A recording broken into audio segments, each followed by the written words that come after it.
Hello and welcome to episode 521 of the HaskinCast Podcast. I am your host, Scott Haskin, and I have an episode I never thought I would do, but I'm really excited to do it just the same. My good friend and podcasting giant, an even better human being. I would say he's a giant as a podcaster and a mega giant as a person. Really cool guy. Love hanging out with him. Kevin Brown is here to help me with this. Kevin, how are you? I'm very good, Scott. As we've been discussing, I'm encumbered at the moment. My computer died, so I'm on my laptop. We're figuring this stuff out. But yeah, I'm really looking forward to this. It's going to be a good conversation. And if past experience had anything to go by, quite a long one. We're going to have lots to chew on here, I think. I absolutely think so. And don't worry about your audio. I'm just going to re-edit it to make you say what I want you to say in the first place. Because that's how we do it. We have time for that. So before we get into like how this all came together, because this is a really interesting process that we've been through to make this happen. You are currently doing just a ton of podcasts. You've got Seaside Pod Review, your Queen podcast. You've got the Tom Petty Project, podcast. You've got the Ultimate Catalog Clash, which I'm actually getting excited because we're getting towards the end of another season. So I'll be back soon to do the wrap up. And you're the judge on this season of Rock Court. And then you've got podcasts that you're brewing that haven't aired yet at all. I mean, you're as ridiculous as I am. It's a way to live, though, right? I mean, it's a way to spend your time, your free time. It doesn't cost really very much. It keeps you out of trouble, keeps me in the house, So I don't know. I love talking about music with people, and finding this community of podcasters who have diverse backgrounds and different opinions. I mean, you learn so much. And you sort of get exposed to different things. I was chatting to our friend Heath McCoy, and he put me onto an album called Catholic Boy by the Jim Carroll Band, which is one of those albums I think that, but even your listeners are probably like, well, you'd never heard of that? But I'd never heard of this album. And so this thing drops in your lap. You listen to it, it's like, this is fantastic. So again, through podcasting, through meeting people, through these conversations, I've ended up with this brilliant album that I love now. And you posted your album for the day today on Facebook was Beethoven's The Emperor Concerto, which again, I mean, you go listen to that. We're going to talk about different pop albums and this and that, but yeah, go listen to Beethoven, man. That's the apex. That's where it's at, man. You go back to those guys, they're still the best. They're still untouchable for me. And the first composer to make it off the planet, because they put his music on a satellite that was launched into space and with other things to represent Earth, as if anybody who might capture that could figure out where it came from.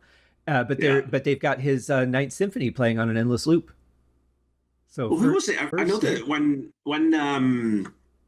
oh, for goodness sake, what's his name now? The Carl Sagan, when they were putting Voyager together, they were talking about, I can't remember who it was, I don't think it was Chopin. It could have been Bach, maybe, and they were saying, like, should we put this on there? And Sagan's, well, I think that'd just be showing off. Yeah, let's just get Rachmaninoff on there. That won't be intimidating at all. I mean, at least they didn't pick something like Green Day. Oh God Almighty! Yeah. But can you imagine though? Think about that though, right? Like if you think like if Voyager was going, I always want to say Vija because of Star Trek. If Voyager was going out today, if we were sending that out now and it never gone out before, you wonder about like what would be included. They would include some classical. I mean, maybe some Chopin or Beethoven or Mozart, probably, right? But contemporary wise, I mean, really beyond Dylan, the Beatles, are we going to get someone like Taylor Swift? Are we going to get someone like, I don't know, like Metallica, or are you going to get, who's going to go out there that represents the culture now? Because again, I mean, like if you think about it, that was what, the 60s, 70s, maybe Voyager? Yeah, I think early 70s, I think. So there wasn't quite that, there'd been the boom of rock and roll and we had Chuck Berry and we had the Beatles and all that kind of stuff, but we didn't have the full back catalogue of it. Whereas nowadays, I'm curious who they would pick. Michael Jackson even maybe might make it in. Then you have to have like all sorts of context for that for the aliens. So, well, I think that's he's a great musician, but right. I think that's the thing is that when you think about what do you want to say, here's how we want you to perceive us as a race. Yeah. And I love that they picked the Ninth Symphony because it's uplifting, it's beautiful, it's warm. I mean, it's got some interesting parts in it where there's like long buildups. If they're just repeating the fourth movement, that would probably be, I think, the best representation. Because there's a lot of buildup to it, as you know. Yeah. But to think about that whole string section and then the choral section that comes in after that and the power and the unity and just the warm feeling of it. But the big question is, what's their music like? What is their art like? Do they have music? Yeah. How are they going to perceive, just because we think that's a great representation of warm feelings and joy, they might look at that and go, what is this angry mess that they're sending us? I mean, we don't know what their thoughts and feelings are. So it's such a dangerous thing to pick anything to represent you. But I mean, you're certainly not going to send Devo's Whip It up into space and say, here's who we are, not that there's anything wrong with the song, but I mean, as a meet and greet, that's not going to be your go-to. Well, it's like that, but you put a good point though, right? Because if you think about, however many millions upon millions of years in the future that gets picked up and someone reads it, understands it, and they look at that, are they going to recognize that that was a snapshot of what people thought in like a 20-year period or a 10-year, 15-year period? Mm-hmm. It's really time locked and it's really specific culturally to that age. Where does culture progress at the same level, the same rate in different civilizations? Like all that kind of stuff comes into play. So now, if they're advanced enough to be able to figure all that out and decode it, you'd think that probably they'd be intelligent enough to be able to read that into it. But it's an interesting thing to think about, right? Sending it. It's like time capsules. Did you ever do time capsules at school where you go bury, everyone picks a book and a record and everything else. Then you dig them up later and they're all completely ruined because water's got in there and they weren't sealed properly, everything. But you look back to me and think, God, why would you have picked that book? It's like why have you put Twilight in there, for God's sake? Right. Like, who put that in there, Well, without the context, like you kind of need like a legend or a letter that explains why each thing was particularly selected. Like I was going through a really rough time. I came across this movie. It just brought me out of my funk, or it helped me get through. Like there's got to be a context for it. Otherwise, it's fairly meaningless, I would think. But the real irony would be is if the aliens that discover Voyager are telepathic only and they don't have the ability to hear that there's even anything being broadcast. Yeah, that's a Twilight Zone episode right there. Like, the Earthlings go through this whole, massive uphill battle to make this satellite work. And then the aliens get it and they don't even know. Well, I mean, this is a nice little segue though into going to be our topic of conversation, right? If you are picking the most significant cultural moments or the most significant people in the culture, regardless of whether you like her music or not, it's really hard to argue that Taylor Swift doesn't occupy that at the moment. Right? I mean, she is this generation's Michael Jackson. She is this generation's Madonna. She is this generation's, I don't know, Chuck Berry. Like pick your sort of icon. She is that for an entire generation of young people at the moment. It's interesting. I get a lot of weird things popping up on my socials because of work that I've done for either book research or jobs, training jobs or whatever. And I've had to look up a lot of weird things. And so my suggestions and random things that pop up on my socials it's a pretty wide variety. And I can't remember the name of that woman. She was with, I think, Fox News for a long time, the blonde that everybody either just loves or hates. Megan... Oh God, but one of those, broadcast people. And she was going on a little rant about Taylor Swift. And because the headline was Taylor Swift, I'm like, oh, sweet, I'm getting ready to do an episode. Let me hear what she has to say. And I kind of agree with this. They were showing clips of her at the football game because she's dating that football player, right? And like everything that she does, or between every play, they zoom the camera over to Taylor Swift. Like, what is Taylor doing though? Like people are not paying to go get a ticket to a football game to watch Taylor Swift drink a beer. And I think there's one thing to become a cultural icon for what you do, say like the Beatles or, Michael Jackson or somebody like that. Paul McCartney, perfect example. I mean, he's such an icon as a musician, but does anybody really care what hand he holds his teacup in anymore? But with Taylor Swift, it's like, oh, she's drinking a beer. She's mid-30s. Of course she's going to be drinking a beer. Let's cheer because she's having a beer. I would have a beer, She's making it okay for me to have a beer. It's just like it's gotten to such a point where celebrity is a thing that makes absolutely no sense anymore. I don't get the difference between holding somebody in high regard for their talents or what they bring to the world versus just their everyday activities that everybody does. I don't get anybody filming or cheering me when I drink a beer. Wouldn't want them to, right? I mean, that's the thing of it. Right? I mean, but this is one of the reasons I ended up liking her a lot more, is because she pisses off narrow-minded idiots. It's like, okay, she's at the football game, she's watching her boyfriend play football, and she's with her friends, and she's having a few drinks, and she's cheering on and whatever, and she's enjoying herself. She's not telling them to where to point the cameras. I'm sure she'd Right. rather just be left alone. Mm-hmm. Right. Yeah. So she's now, I mean, of course, when you cultivate a public persona and you do engage with the press a lot to sort of, get your profile up and make sure that you're visible and make sure that people know who you are and what you are, that is a double-edged sword. Yeah. But I think that, like you said, it goes back to, well, what are you famous for? Why are you famous? There's nothing worse than those people. I just want to be famous. Well, for what? I don't care. Right. So, well, then that's ridiculous. But with her, I think it's that difficult thing. She's got to that level now where if it was Michael Jackson at the Super Bowl and he was dating it'd be the same thing. If McCartney was there, it would be the same thing, right? They would keep panning to and they would keep showing. So she's got to that level now where she's almost more public property than she is private person. And that's always like a very difficult balance to strike for anybody, especially she's still quite young. I mean, what's she now? She's 30 something right now? Mid 30s, maybe 35. She's still only 35, yeah. Right? God, so I can't even imagine. Like, I can't imagine not being able to go to a convenience store or a grocery store and just get my own stuff. Like, I can't imagine. Oh, yeah. And I feel for her. Like her music or not, I mean, she's certainly made an impact on the world. She's put a lot of things out. She's made a lot of people happy. And yeah. I hold her, anyone who can do that, I hold in the absolute highest regard. I'm talking more about just the way that people act towards celebrities. Yeah. I don't understand the way they identify with these people. Like, I've known you my whole life, but you don't. But you think you do because you spend a lot of time with them. You spend a lot of time with their art, but you don't know them at all. You know their public persona.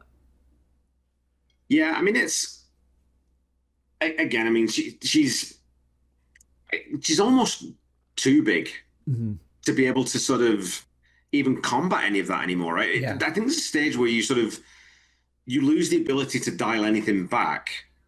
And I think that also because of, and we'll end up getting into this, like I said, the artistry of it, the artistic side of things. First of all, she could release anything and her fans will absolutely, that's the best thing anyone's ever done, right? I mean, that's problematic for her as well, because then she isn't being challenged. It's like she released an album and critics and fans said, oh God, this is either you've done this before, why are you still doing the same thing? Or this is too far away. Like there's no check and balance there. And I think we even get into it. There's a few times I want to ask your opinion on that, on this album, where you think, I wonder if she's not being challenged on this, or if she's actually being pushed into, this is what you need to sound like. But I think that once you get back, so I'm losing my train of thought here, I'm just rambling, but I think getting back to what you were saying, it's difficult for any artist who's just trying to make a record, just trying to make music, to be dealing with all this bullshit as well. And I think she seems to manage a lot better than a lot of people. Now, I would say too that we should just a little bit of background and not to give like a full bio, but she does come from privilege. She's never had to want for anything in her life. Okay. She got a what they call a development deal, right? So a label when she was like 11 or 12 or something. But this was when, because she started as country, right?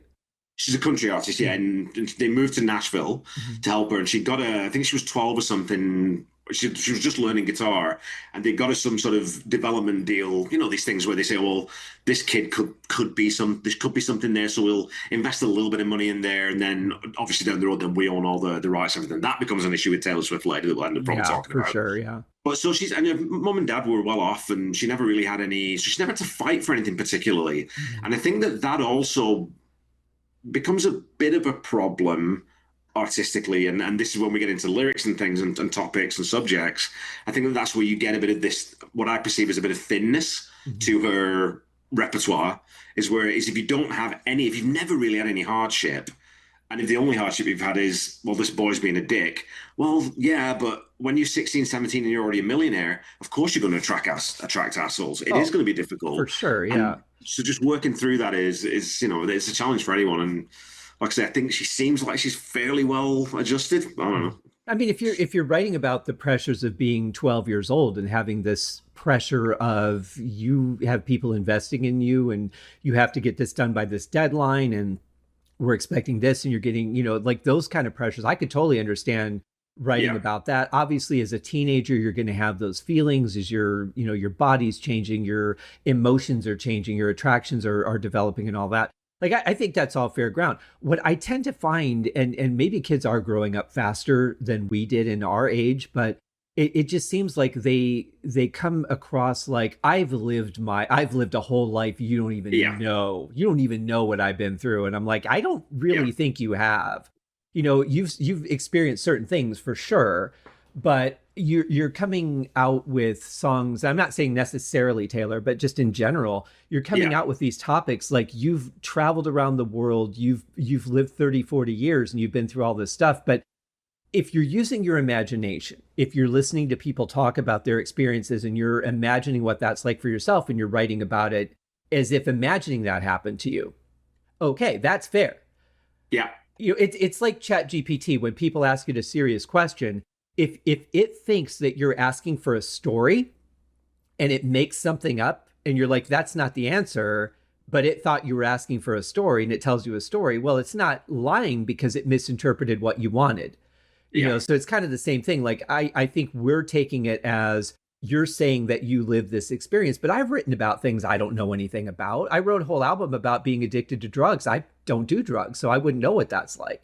So is it that, balance of you're coming across as if you're experienced because it's actually really well written, or are you trying to say that you're more experienced than you are, or trying to mature yourself by saying you've had these experiences? Well, and that's a really good point is it's how you, I think that the intent behind it, right? And I think it's whether it's authentic, whether it comes across as being authentic or whether it comes across as being genuine. Mm-hmm. And if you're sort of saying, okay, well, I know that this is a topic that people like to talk, let's say like divorce, right? Let's say Taylor Swift at 16, 17 wrote a divorce song from the perspective of the woman who's getting divorced. Mm-hmm. Yes, you can empathize to a point. You could sort of speak to people who've been divorced. You can definitely get all that information and you can write a song credibly, I think. And like you said, like lots of people have written about different topics that many people have written songs about the war, right? Who weren't in Vietnam or they weren't in, but their granddad was, or their history major, whatever it might be.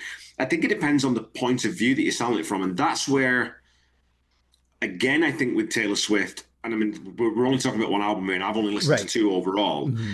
I think she tends to, on this album at least, she is writing from her own perspective, but because it's so narrow, and because that set of challenges that she's faced is so specific to one area of life, it sort of gets a bit gummed up. Mm-hmm. And you would actually kind of want her to sing about, I don't know, like, Tracy Chapman, Fast Car, right? Think about that. Mm-hmm. That's just her putting herself in, and, we'll talk about comparisons with other female songwriters too, maybe at the end. Tracy Chapman wrote that song at 23, 22, when she hadn't lived a life of being, that wasn't her lived experience. Mm-hmm. But because she's so talented as a lyricist and so talented in terms of being able to empathize with someone to that degree, she can sell it. I'm not yet convinced that Taylor Swift can, because I don't know if she is that adept and that skillful, certainly lyrically, especially lyrically, to be able to pull it off and make it feel genuine. Well, and I wonder if part of that is the persona, because any time that I've seen her interviewed, I mean, for one, she looks, no matter what age you see her interviewed, she looks early 20s. So she's got a very youthful look, which doesn't help sell experience, right? 100%, yeah. She's very well spoken. She seems, I don't know if protected is the word. I mean, I'm sure she's got all kinds of people that look out for her and keep her out of situations and all that. I mean, no one's going to invest the kind of money that people have in her and not have that. Of course. But it makes me feel like she might be a little too sheltered because of that she doesn't get the chance to go out and really live the kind of life that would give you those experiences. So then it goes back to the, okay, are you making this up?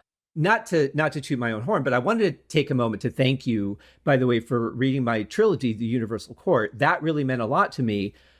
But the reason I'm bringing that up, besides to say thank you, the reason I'm bringing that up is because I wrote about a lot of stuff I didn't know anything about. And even just like one of the female characters, she's going through this emotional thing, just how does she get ready for work?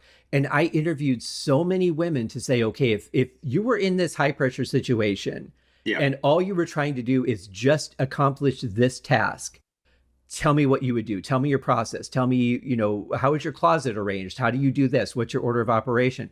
And, I dug in to make it sound credible. And then I sent that out to some people and said, okay, read this and tell me if it sounds realistic. Yeah. So and I wonder if she has like beta listeners or beta readers for her lyrics where she goes to people and maybe outside of a producer and just says, tell me if this sells the situation or sells the experience. Yeah, it's hard to say, right? I mean, I know that, like, obviously, if you're being mentored in your early career, I'm sure that first album, I bet that was definitely the case. I would imagine. I Yeah. think I was reading something actually about that first album where she was sort of working with someone who was giving her feedback or sort of helping her along, like a seasoned songwriter. Mm-hmm. But then when you get to 1989 and beyond, she's working with your Antonoffs and your Max Martins and these kinds of guys who are, I think that maybe once you've had that success and you think, okay, actually, you know what, they do get the best out of my songs, or what I feel is they make them sound the best they can. Mm-hmm. That would then become your sounding board, right? I don't think necessarily you would look to, like you said, a beta listener. I don't know for sure. I mean, she could. I mean, a mum and dad might be her reality check, right? You never know that, right? Or Yeah. I don't know if she has siblings, but she could have close friends, confidants, those kinds of things. If Travis Kelce, maybe her boyfriend now. I would hope not. He's a football player. What the hell would he know? You know what I mean? Maybe he's a great musician. Maybe that's some kind too. But I think that she's at that stage in her career now where she's, certainly now anyway, where she's made a lot of records. She's had a lot of success. I think she knows what she wants. Now, she knows to hire to get her what she wants. So I don't think she is necessarily always hiring people who are going to challenge her and say, no, that's crap. You should cut that. Don't do that. That's rubbish. I don't know if anyone's telling her that anymore, right? Well, that's an excellent point. And I also wonder how much of the lyrics are hers versus a producer coming in and going, okay, we're going to change this to this, because all we get is the final product. We know Taylor Swift is credited for the writing, but you and I also know that producers will come in and fix things and say, no, that's the way we're doing it because I'm the producer and I have the final say. Now, because Taylor's taken a lot of control over her career, I don't know that she has somebody to do that for her. But I was thinking, you talk about challenges. I think that's important for an artist. I do Smoke on the Podcast, my Deep Purple podcast, and I'm working on a season right now, the first season that they did an album with Bob Ezrin. And Bob came in and said, okay, your goal for today is to write a song called Where to Stand. And they're like, okay. You're challenging them. You're not just saying, all right, you're going to do what you normally do. You're just going to jam. We're going to pull cool things out of that. We'll develop those into a song. We'll record the song. Then we'll write the lyrics that are going to have to fit what you recorded. And that's how we're going to make an album. He's like, all right, we're going to do this. All right, here's your challenge. I think it's great for artists to be pushed to create things that they wouldn't normally do. And I think I feel bad for some of the independent artists because I don't think they really have people doing that. Collaborations, you learn a ton from doing collaborations or just working on other people's projects as a guest musician.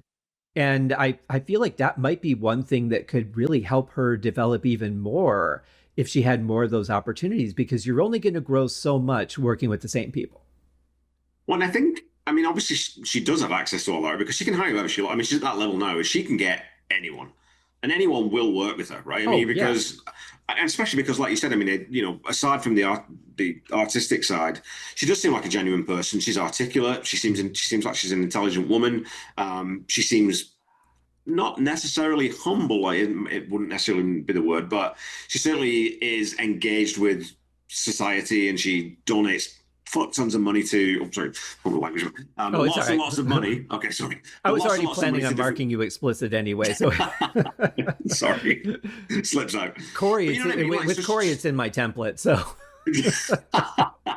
Well, no, but there is a difference between being able to hire whoever you want to be on your album, but they're still playing your music. Like she could probably get, any drug. Kenny Aronoff would probably play on her album if she said, "Hey, I want you to play on my album." Sure, he's going to do it. I would be amazed if he hasn't.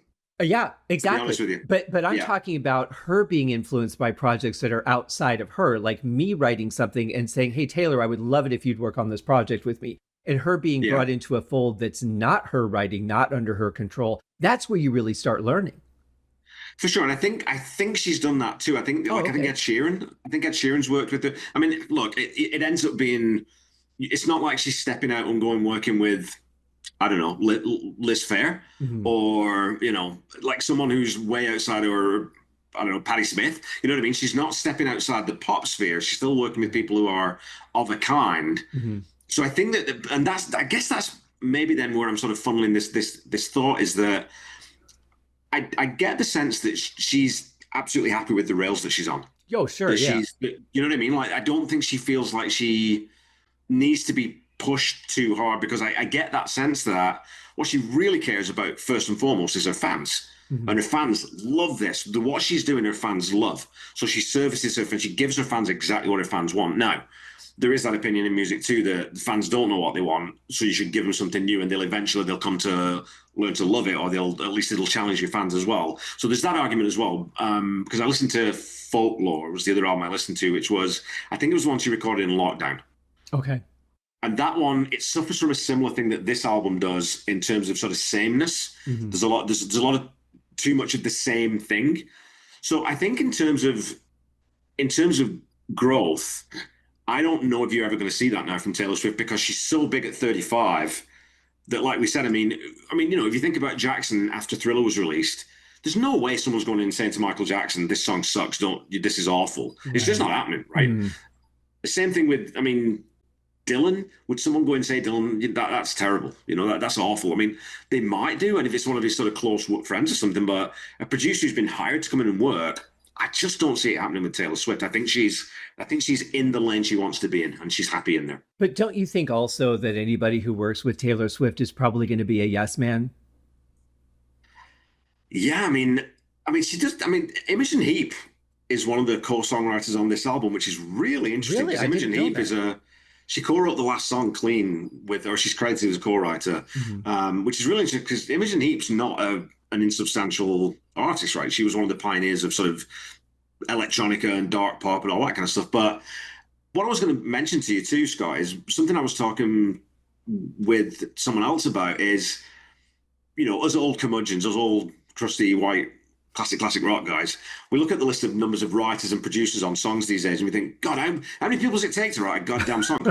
When actually, probably there should be more co-writers on most of those records too. It's just they weren't getting credit when they should have been.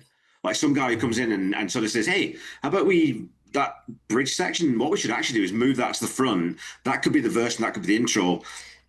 Probably should be, not a full writing credit, but maybe should be getting credited, which I think is what's happening now with all of these R&B, hip hop, rap, pop artists is if they're contributing to the song, they're actually getting some kind of credit on it. So I don't know if that factors into this or not, but that's very, very possible. I could see that happening. I'm surprised about Imogen Heap, but this is her, fifth album, right? Yes. And so it came out in 2012. So she would have been early 20s. 2014 it came out. 2014. Okay, so she would have been... She was just turning 25. She was just about to turn 25 when it came out, yeah. Okay, perfect. So, and she's writing about 1989, which is the title of the album. But when you and I started talking about doing this, and I'm like, I don't know what album to do. What do you think? You're like, I don't know what album to do. So we put out a couple of Facebook posts. And here's where I get frustrated with people and their bias. And we talked about what fans want. And I kind of feel like she's at a point with her fan base, and I'm not blaming her at all for this because this is not on her. This is on the people, that whatever she does is going to be the greatest thing in the world. She could put out an album of firecracker sounds and people would be like, "Oh my God, she's being so edgy. Look at her." And like, it doesn't matter what she even does at this point because her fans are going to eat it up. The first post I put out was, I'm thinking about doing a podcast on Taylor Swift. I don't know what album to do. Tell me her best album and her worst album. And most of the responses I got, and I learned a lot from this, was she doesn't have a bad album. Yeah. She doesn't have a bad song. So I deleted that post because I realized the confirmation bias here is just insane. And she's not the only one. I mean, this is Michael Jackson had this. I remember somebody telling me one time, Michael Jackson couldn't have possibly molested those children because he's a great artist. I'm like, I don't think those two things have anything to do with each other, Steve and Tyler. Yeah, that's just total non sequitur, right? I mean, it doesn't make any sense at all. But that's the kind of confirmation bias or blindness that people have to their artists. And so I started thinking about that, and I'm like, okay, let me rephrase this. What's the album that you listen to most, and what's the album that you listen to least? Yeah. And I did get some responses, but even with that, I still got people that are like, I love all her albums the same. I'm like, you can't possibly love every album exactly the same. If you love absolutely every single thing your favorite artist did, you're not being honest with yourself, because sooner or later they're going to write a song that's You know? Or even a song that you just don't massively care for, even though you know, there's loads of songs in all the catalogs of artists that I love where it's a great song, and I can sort of say, yeah, I think it's a great song. I just don't like it. This Right. is not one of my favorites. Mhm. You know, there's loads of those songs. That's why I love the way that we do these critical review podcasts. I've heard you say it on the Tom Petty Project. I've heard you say it on Seaside Pod Review. Obviously, Ultimate Catalog Clash, you're not picking all the bands. Some of them you're not familiar with at all. Yeah. But you guys are honest. I'm honest. If I don't like a song, I don't like the song. I mean, Place in Line by Deep Purple is probably the one that I was the most brutal on because I just hate that song. It's one I've never liked. I don't like that kind of bluesy thing. I don't like Ian's voice on it. And as much as I love these guys, I love this band. They've been a humongous part of my life as a listener, as a musician. But it's okay for me to not like a song they did. I don't see why it's so bad to admit that. Yeah, I mean, look, if anyone's going to sit there and tell me that Revolution Number 9 is the best song the Beatles ever made, I'm going to call you a lunatic. You're insane, and you need to go and see someone because that's just not a tenable position to hold. Yeah. In any way. Right? Yeah. So. Yeah, exactly. It's a found footage song is what that is. It's just like they found a bunch of stuff on a tape and they put it together and they're like, here's your song. But again, I mean, even when that came out, I'm sure there was a lot of that. Oh my God, they're cutting edge. Look at what the Beatles are doing. And just refusal to go, you know what? That's kind of crap. Well, did you ever hear that? There's a great interview with George Harrison where he was talking about, I don't think we were all that good. I mean, he said, I mean, a lot of what we did was good, but a lot of it was just sort of, you know, he said it was just better than a lot of the other stuff that was out at the time. Right. Yeah. You know, and someone said, yeah, but you think about it, look how bad stuff is now with all this, da, da, da, da. And it's like, well, yeah, of course, when you're comparing against that, we're geniuses. He said, but really, I mean, you know, we said we were just a band trying to be honest with ourselves, trying to make music. And so the sort of the lionization that happens, that elevation to God status, legend status, we're doing that. It's not the artist doing that. The artist, Right. you know, I mean, how many times have you spoken to musicians about, okay, did you know this was going to be a hit? In 9 times out of 10, they'll say, oh, geez, we didn't know. We don't know what's going to be and what's not, what people's going to land it. We don't know. Sometimes if you road test them before you get an idea of people are responding to them in a crowd, but you don't know until it hits the airwaves, and you can't legislate for that, right? So right. Well, and the first time they hear a song, they're not going to know what to think of it anyway. It's, you know, so even road testing it isn't the easiest thing to do. Well, I mean, take Smoke on the Water. That wasn't even destined to be recorded for Machine Head. The only reason it was because they were short an album track. And they're like, all right, what was that thing that we did at sound check? Because they recorded that as a sound check, you know, and it was just an unfinished idea. And that's how it ended up on the album. And they didn't think anything else of it. And then somebody at Warner Brothers said, hey, I think we've got something here. They cut it down, made it radio playable, and boom, you've got mega success. So, yeah, I mean, the artists, a lot of times they'll say, here's our single, and the record company's like, no. Well, Bohemian Rhapsody, right? We want to really spend Bohemian Rhapsody is the first single. Are you out of your minds? No, we're not doing that. You know, so yeah. And when people think of Queen, what's one of the first songs? And part of it is because it's been licensed for so many projects. But I mean, that's one of their most well-known songs. I mean, it's one of the cornerstone songs in all of rock and roll, right? But even Paranoid was the same thing, right? The label came back to Iommi and said, we need another song. He said, I don't have any more songs. Yeah. So he said, while they were all out to the pub, he was just messing around and came up with that. And they came back and said, should we try working this up? Is this something? Can we do something with this? And then did it with a song out of it. But yeah, I mean, musicians are just trying to, I mean, you think you're a recording artist, you know that sometimes it's like, well, I think it's good. I like it. Right. I don't know if anyone else will like it. So. Yeah, and that's the thing. But I think that there's a difference between... I think that some people just take fandom a little too far. And it's not just musicians. I mean, they do the same thing with actors. Oh my God, I loved your character so much. So I know everything about you in your personal life because I love you as this character. You're an actor. You're pretending to be somebody. It's in the title. It's my job. Yeah. So it really amazes me the level of pedestal, I guess, is what I would call it, that people put. So I feel bad when artists achieve this ridiculous success. I feel bad for her that I don't know if she's taken as seriously as an artist versus it's Taylor Swift putting out new music. Sure. I'm going to love it. 100%. Yeah. 100%. And like you said, that's where you don't then get that critical feedback either, right? And I think also we have to factor in and all hold our hands up and say that, look, at the current time in the culture, a young woman being successful and challenging, pushing back against certain sort of parts of society is not that popular in all quarters. So she's going to get feedback, and I'm sure that some of the feedback she gets online is going to be absolutely horrendous, just vile, right? Mm-hmm. So she's having to deal with that as well on top, because the set of challenges that she's dealing with isn't the same set of challenges that Ed Sheeran deals with. Right. He's not getting sexist remarks all the time. No one's panning him at the Super Bowl and then criticizing him for being panned to at the Super. You know what I mean? Yeah. So it is definitely a different set of challenges, but just because she's a woman and just because she's a young woman and she has the audacity to have her own voice and to have her own opinions about how things should go for herself. And like I said, the whole thing with her catalog. And I mean, it was funny when a lot of her fans were up in arms that she didn't own her catalog. It's like, what did you think? How do you think the music industry works? This is everyone goes through this. Yes, she got screwed, but she's not the first person. The Beatles didn't own their catalog. Yeah. They got screwed of all their money. Michael Jackson owned the Beatles catalog, or McCartney's catalog for the longest time, right? So that kind of, it was good that highlighted the corruption, not corruption exactly, but sort of some of the pitfalls of the industry. And also when she pulled all her music off Spotify as a reaction to you're not paying the artists enough. Yeah. And I do think that, your Taylor Swifts and artists at that level could even go further with a lot of that, right? They could say, well, I'm not selling through Ticketmaster. I don't have to. I'm big enough that I don't have to sell through Ticketmaster. Yeah. I can sell them on my website. We'll strike a deal.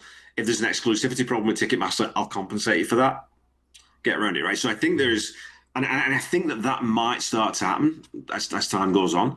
But yeah, I mean, she's got a different set. And this is where I think as we start getting in closer to talking about the music now, it's definitely an issue of there is an empathy gap, because my perspective as a 52-year-old man is not the same as hers as a rejected 22-year-old, 23-year-old, 24-year-old woman who's trying to navigate her way through intimate relationships with people while being famous and not knowing whether these people are being serious with her, right? So I get that. I understand that.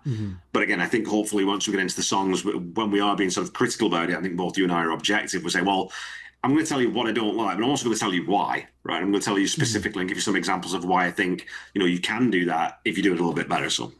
Yeah, and I think there is that component too. And I want to ask you a question, but first, think about an artist like Jelly Roll, for example. Now, I didn't know who Jelly Roll was until recently, and I would imagine he probably gets some body shaming comments from people who are people who just want to be dicks. There's so much of that out there, which is why I hate people. And but I would imagine that he expects it. He knows that people are going to do that. He is a big guy. I'm sure it's upsetting, but he's probably gotten to a certain point where he just like, whatever, people are still buying my records. Who are you, working at a fast food restaurant or whatever? I would imagine that's his perspective. I don't know, but then, Taylor Swift, it's like you gain 1 pound and people are like, oh my God, look at what's happening to Taylor. Like, it's such a big deal for a woman. 100%. I can't imagine the pressure of everything she deals with on top of, look at this outfit she wore. Look, there was like too many sequins on this. There wasn't enough. Yeah. She's, like every little thing you do is going to get scrutinized to the hilt. It makes me wonder why you want to keep doing it. Yeah, and this is where I think what it comes down to is I think she genuinely loves making music. Yeah. I think she's one of those people who I do honestly think that if she hadn't ever made it, quote unquote, I think she'd still be playing in bars. I think she would still be taking a guitar down to the coffee shop, down to the bar, and trying to get someone to listen and trying to and writing songs because, and you know this, right? I mean, if you're a songwriter, that is a tap that you cannot just turn off. Like that's just there. Songs come, whether you want them to or not. Sometimes at 3 a.m. and you got to wake up and write damn things down, or sit at a keyboard and get something so it'll get out of your head, right? And let you go back to sleep. And I think she is I think she's an artist right now, again, of maybe limited scope, and we'll get into all that, and we'll sort of offer any criticism and opinion there. But I do think that she is genuinely, she wants to go and play, and like you said earlier, she wants to make people happy, and there's nothing wrong with that, right? Right, but that's the point. So what I wanted to ask you was, if you are an artist that no matter what you put out, people are going to be like, oh my God, this is the greatest thing ever. What motivates you to go back into the studio, to go record another album and put your heart and soul into it when it doesn't matter whether you put your heart and soul into it? Are you able to put that in a compartment that you keep just for yourself and know that you're putting your best foot forward? You're giving the fans your best. regardless of how they're going to love it, no matter if you just were banging on a trash can for half an hour. She could put Lars Ulrich's drum sound, that snare sound from, what is it, Load, Reload? Saint Anger. It's Saint Anger. She could put the Saint Anger, and people would be like, oh my God, look at how edgy that snare sound is. Yeah. You know, how do you as an artist go into the studio and say, I want to write the best album I've ever written. I don't care that people are going to love it no matter how good or bad it is. Like, how do you motivate yourself to, you know what I mean? That's got to be a tough thing. Think, like I said, if you're writing songs for the right reason, because you're a songwriter and you want to write songs and you want to express yourself, then I think that you can sort of ignore all that noise, right? That's the industry, that's the fandom, that's whatever it is. There's that side of it. Then there could be the side where she comes in and she says, well, I'm going to try to, they say that because I am putting the effort in. Mm-hmm. So I'm going to continue to put the effort in, and then hopefully they'll keep saying that. So there could be that perspective, right, where she thinks all my hard work is paying off because people love this. Or the other side could be, well, I'm going to try and do something that's going to really, really, really wow them. Mm-hmm. I'm going to try and exceed what I did before. And every artist goes into the studio wanting to write something better than the last time they were in the studio. I mean, that's just, there's that idea where we do have that sort of sense sometimes. Oh, well, they just went to the studio and just half-assed it and churned out. I don't think many people do that. I don't think many musicians. I think most musicians go in and they give it their best shot. Some musicians' best shot is just not very good. Right? Well, I don't know, because I remember one of the earlier episodes of this season of Ultimate Catalog Clash. I think this was one of the things that kind of turned me off to REM, which is the band that you're currently covering. There was something about, I can't remember what the phrase was, if it was banging out an album or we didn't take it. So there was something where they just they put something out that they didn't really seem like they cared about. And I'm like, that really drops down my opinion of them because they're not caring enough to put, and I'm sorry, I'll have to go back and listen to it. Yeah. There was something about that, and I'm like, wow, that made me less interested in them as artists, because if you're not wanting to do your best all the time, unless it's one of those, well, the record company said we had to do it, and I'm trying to get out of my contract, so I'm just going to put out something really quick to get it done and get away from them, then I get it.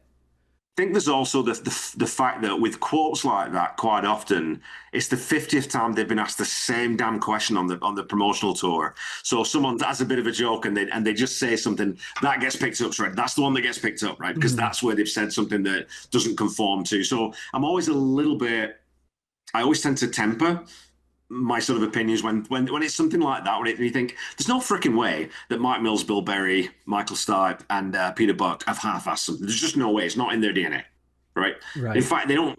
Peter Buck would much prefer if they weren't quite as popular as they were in a lot of ways. He'd quite like to keep playing the stadiums, but he doesn't want all the fuss. He doesn't, and you think someone like that, like even Michael Stipe, wouldn't want anything that's going on with Taylor Swift. Mm-hmm. He was really good friends with Kurt Cobain and River Phoenix. He knows what happens to people when you put them under too much pressure. Some people buckle, right? And some people that goes the wrong way. Mm-hmm.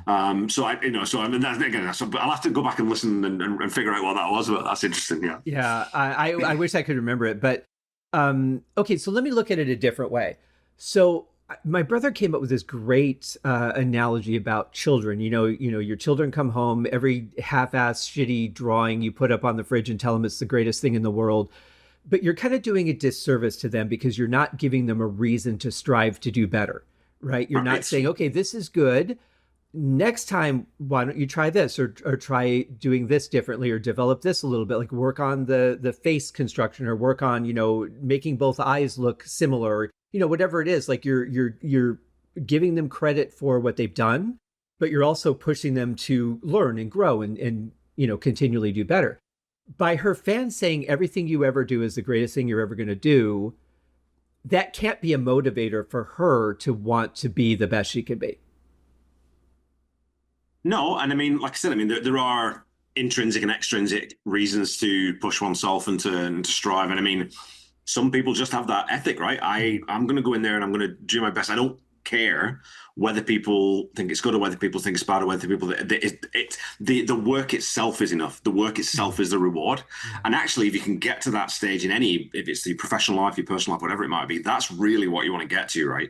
It's doing things because you know that I'm going to put everything into this because that's the right thing to do. So I don't have an answer for you in terms of what motivates her. Again, what I suspect is, like most artists, she wants to write the best album she's ever written.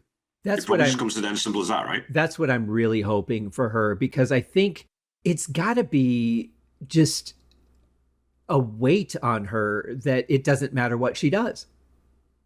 I mean, as an artist, that would just drive me insane. I think it would be, I'm writing for me. People are going to like it, not like it, fine, whatever. I'm writing for me. Well, I did pull the numbers off Spotify. Is she back on Spotify now? Oh yeah, she's been on for a long time. So with all the different versions, with the 1999, the deluxe, Taylor's version, so when she re-recorded it, and Taylor's 29.6 billion streams. My God. Songs from this album get streamed 13 million times per day. That's nuts. So you necessarily must lose a bit of perspective when you get a number back like that. How's the album doing this week? Oh, we've had 85 million streams this week. How do you even process that? What does that even mean? Right. No? Yeah. I mean, well, first, I'm glad that she can afford the full stack at IHOP. That's awesome. That's what most people would be getting off of Spotify. No, that's incredible. I mean, I think that's the thing that I love, is that regardless of whether I like her as an artist or not, I think the fact that she's touched so many people, that she's entertaining people, that she's giving something for people to enjoy and think about and maybe take them away from a shitty day or whatever it is. Mm-hmm. I mean, she's reached people in a way that very few artists ever have. Yeah. I mean, you're talking Michael Jackson, the Beatles. I mean, you're really talking that legendary status at this point. 100%. I mean, it was interesting because there was a Rolling Stone article a few months ago now that had a bunch of people up in arms about she was listed as, I think, the 6th or 7th most influential guitar player on the planet. Guitar player? Yeah. Wow. Now, okay. The magazine wasn't saying she was the 5th or 6th best guitar player, but she's the most influential. Because how many young women have gone and picked up a guitar to try and learn Taylor Swift songs? Mm-hmm. Right? So she has definitely steered people toward playing an instrument, trying to get proficient, at least trying to get to a stage where they can sing and play a little bit. And again, I mean, as a musician myself, that's a good thing. That's never a bad thing if you're turning people onto music. Right. So again, but that's also, again, something that's out of a control, right? So, yeah. Well, you recently did a couple of really beautiful tributes to Ozzy Osbourne, who we just recently lost. And I was never a fan of Ozzy. I just don't like his voice. I think but that's what I appreciate about him, is that very same thing. How many people became singers or became musicians because of Ozzy? I cannot deny the influence that man has had. And I really appreciate that about him. And that's one thing I will appreciate about Taylor, because she has had that same influence. You know, I worked in a music store and we sold guitars, basses, drums, music books, that sort of thing. We started getting into classical instruments a little later on, but we were a rock and roll store. Yeah. And I cannot tell you the number of people that would come in and play Iron Man or Paranoid or Smoke on the Water. Yeah. We did not get people coming in and playing Stairway to Heaven, because it's actually a more difficult song. Too hard. Yeah, it is. It's not a song that people start with because it is too difficult. But Smoke on the Water, Paranoid, absolutely. And I'm sure if I was working in a music store now, it would be half Taylor Swift songs. So that part of her influence, I want to say dominance in a way, but I'll go with influence. I am so in awe of that, because and she didn't buy her fans. She didn't do anything but just be who she was.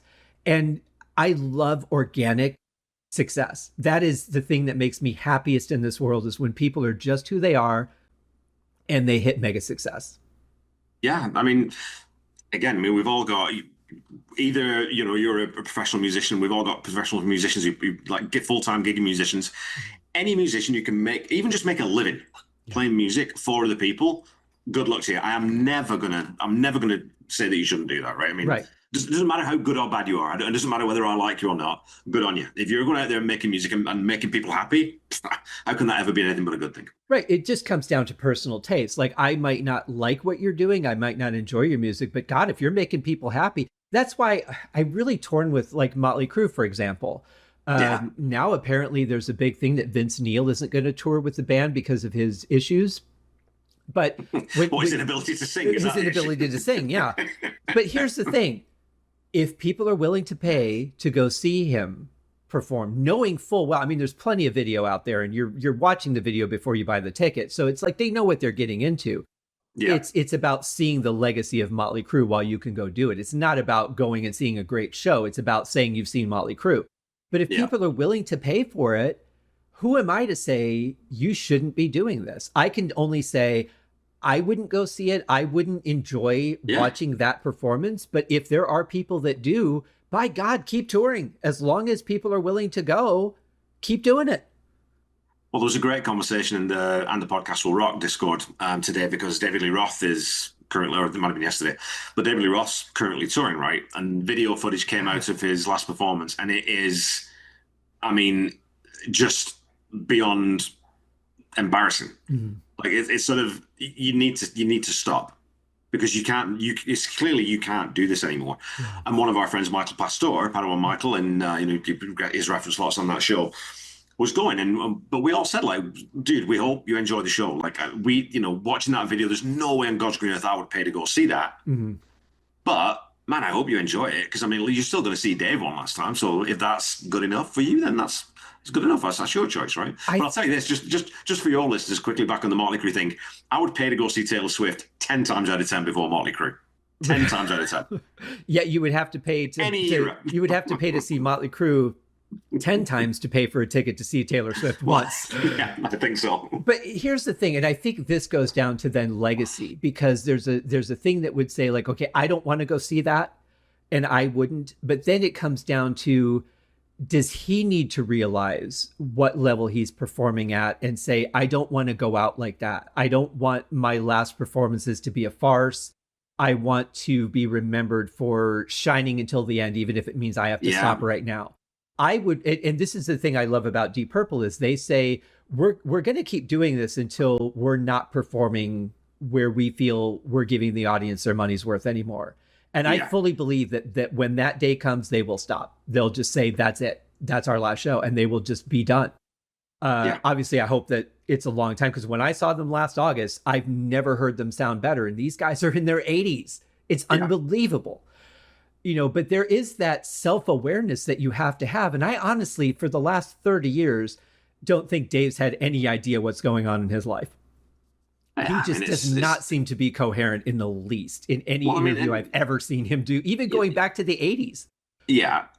I mean, even we've talked about this ad nauseum within the Van Halen community, where Dave could sing once upon a time, but he was never a great vocalist. He never had a great voice. He could sell it like nobody else, right? I mean, he was that kind of guy who didn't really matter how good he was to some degree, because the show was so good and the personality was so big that compensates for all of it. And in a live setting, when you're there in the room with a band like that, you can forgive a multitude of sins, right?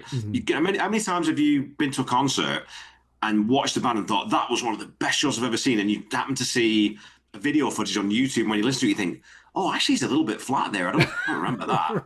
right? Yeah. Because when you caught him in the moment of it, it doesn't matter. Right. So, I don't know, with Dave, it's like, once you take a guy who was not a brilliant technician, who didn't really maintain his voice as a professional sort of endeavor, when he's coming back at this age, and he's trying to sing some of those songs that they were kind of challenging to sing, some of them back in the day even, and now he's like, oh, dude, no, just pack it in. But I was going to ask you then, because we should jump into the songs here. Oh, yeah. You brought up the word legacy, and that's one thing I find really interesting with Taylor Swift, and that's what I'm, on sort of the anthropological side, I'm interested in, is I wonder what a legacy actually will be, because one thing maybe we can front load a general comment here, is that I don't think she's moving the needle artistically within her form at all. I think she's sort of taking it and making that very specific thing as shiny and as perfect as you can do it, perhaps. But there's nothing here where I think, I've never heard anyone do that before. Or, oh, that's interesting, where she's sort of taken, I don't know, like take any sort of, like Jack White, right, from White Stripes. Like that's rock and roll, but it's just him and drums. So that's sort of automatically, that just becomes interesting because you're dropping the bass out or, whatever. Right. She's not doing anything like that. There's nothing in her songwriting style or in the presentation of it that is moving the needle. This just kind of sounds like pretty much everything else that's on the radio. Now, I suppose because I don't listen to this music, maybe everything sounds like this because of her. I don't know that for sure. But I definitely feel like I've heard this type of thing even back in like sort of the 80s and 90s, you were sort of hearing song structures that were basically this, and the instrumentation, so the arrangement, they're kind of basically everyone's sort of doing this. So I don't know I don't know, unless she has like a really landmark seismic change in the next sort of 5 to 10 years, I don't think she's going to leave a legacy of being a sort of a musical innovator, a songwriting innovator, or anything like that. For example, I mean, she probably will end up in the Songwriters Hall of Fame, but I mean, I don't know. I just don't see that. I think the legacy might just end up being she was a huge positive cultural force for female artists, for young women, which is, I mean, that's more important than music, right? But but I don't know what a musical legacy ends up being, other than 10 successive number ones at this point. Probably, like you said, everyone she releases, probably. But I would say someone like Lady Gaga is going to be more. A historian looking back at music in 80 years is going to say, well, Gaga she was playing with interesting things. Like she was doing interesting things. St. Vincent, who I've recently got into, she's doing very interesting things in a similar space. It's in pop, it's electronics, she's doing all that kind of stuff, but she's not doing it the same way anyone else is. I don't think you're going to be saying that about Taylor Swift. Well, yeah, I mean, and take Cyndi Lauper. She's so unusual. Her first album, like there was nothing like that before. I mean, those songs it's a really eclectic collection of music. Absolutely. It's really experimental. I guess the question I would ask is, in consideration of what you're saying, and I only know this album. So my previous experience with Taylor was one day I was going into the store, my song was over, so I turned off my iPod as I was parking, and the radio was on, and I heard a song. I'm like, what the hell is this? I put the lyrics into Google. I'm like, that's Taylor Swift? Wow, because the lyrics were very generic to me. And I'm like, okay, I don't get it. The music was okay, but I'm like, the lyrics were really generic. And I thought, okay, I don't get it. But if she's not doing something that's innovative, what is it about her that's made her this mega success as a musician that has made, like, where does it come from? It's the same as it usually ends up being, right? It's a bit of timing. It's a bit of luck. It's, I think, I can't remember what the album before this was Red, I think, or something like that. But I think if you think about Shake It Off, right? Which is, we're going to talk about Shake It Off. That was a huge song. It was played everywhere. It like you said, it was on probably on TikTok. I don't know if TikTok existed back then, but it was probably being used in places like that. What's the precursor for TikTok? What was that one? The old version of TikTok. But anyway, if you get those moments where sorry, I'm just going to quickly look. Snapchat? No. But she had a song, I think, on this album, Red, as well, that sort of did the same thing. I think it's just, she hits the market and that demographic at just the right time. Same as like New Kids on the Block, right? Why are New Kids on the Block so big? Well, partially because they were tailored to be so, and they were sort of made into a product, which has happened a little bit with Taylor Swift, where she's been packaged, and she's had a hand in that herself as well, obviously. But, there's that sort of, but I think it's just sometimes it's just timing. It's the time is right for that song catches. People start listening. They recognize that she's a decent person. She's young ladies and young women think, okay, well, she's a bit of a role model. I like her as a person, and then it just balloons from there, right? And if like I said, if you keep giving your fans what they want, and then it's consistent and dependable, and you know what you're getting, and you're not going to be challenged too much, right? Then I think you can. I think that's where partially it comes from. That and I think the marketing too, putting the songs out there and constantly being in people's faces, and having the money to be able to do that. But I think about, and again, I can only judge this album, and the one that we're listening to, by the way, is the original version, not the re-recording that Taylor did. Not the deluxe. We're only doing 13 tracks. Yes, thank God. But I think about, okay, so take the boy and girl bands, New Kids on the Block, Menudo, Girls Aloud. The thing about those bands that made them successful is, for one, they've got the artistic, they've got the dance moves down, they've got all that, they've got a look to them, but their music is designed to be catchy, memorable choruses, memorable verses, lyrics that just pull your heart right out of your chest. I don't get that on this album. Now, I'm not saying that she doesn't have other stuff that might reach that level, but just judging on this album, I don't get any of that. I don't really see those kind of hooks that make me go, wow, I'm right there with her on this song. Yeah, I mean, I think there's a real focus on choruses, definitely. Yes. And there's one very specific thing that every song bar one does that is kind of her signature on this album, it seems, and like again, it's been copied lots, and it's a device in songwriting that's used all the time, but very chorus heavy. I think there are hooks.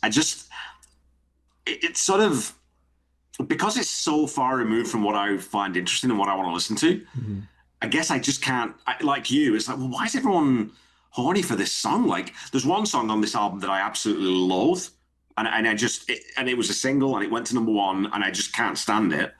There's a single on this album that I think is a fantastic pop song. And I will defend it to the ends of the earth, and maybe we'll disagree on that. It'll be good, but most of the rest of it then just becomes a bit. It's fine.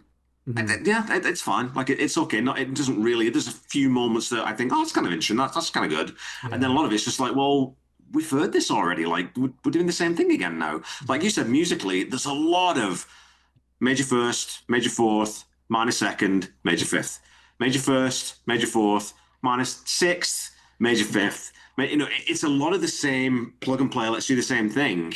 Yeah. Which again, though, is I think you do when it is so homogenized.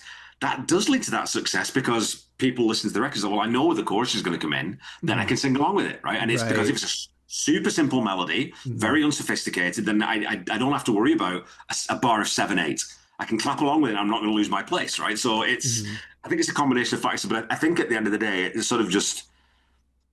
Well, let's get into it because I think musically it's a long way. It's a lot different to what we listen to. Yeah, and to be fair, now I love that you post so many pictures of the record that you're listening to, who the band is, because I've gotten to appreciate how eclectic your taste is, as you've probably seen from my album A Day post as well. Really varied music. I mean, we both love Beethoven. I'm getting more into Mozart, and I'm doing a podcast on Ginastera, and really expanding my knowledge in the classical world, even though I've written a lot of classical music. But as far as getting into different artists, but we also love rock and roll. We like some metal. We like some pop. Like we have really varied tastes, which I really appreciate. So I think I can walked into this album going, I think I can be optimistic and really open-minded going in, forget the one experience I had on that one night in that one moment. And just see what this is really all about. So I want to say, as much as we love our progressive stuff and our time signature changes and all that, I think we're both able to go into this with really open minds and just give it a chance and see what it has to offer. I think that's a really important perspective. Well, I mean, I've said it a million times on all sorts of different podcasts, but Louie is only 3 chords, and it's the same 3 chords over and over. There's no bridge. There's no real build. I mean, it's not brilliantly performed. The singer clearly didn't know the words, right? And yet something about that song, it's in my heart, right? And so that's the intangible bit that we're gonna butt up against. I mean, we do this on Ultimate Catalog Clash, where we're even albums that I love, I've ended up rating it like a 72 or 75, because when you get into it critically, that's different from do I like the song, which is where the famous Haskin scale comes from, right? Which becomes important. So. Yeah, and before we get into this, I want to say I do find a couple of things that I want to talk about afterwards that are overall observations. I'll say observations because it's the polite word of the album that I think are very interesting that I wouldn't have expected. So we'll get into all that. But I say we start getting into the music because we've got a few songs to cover here.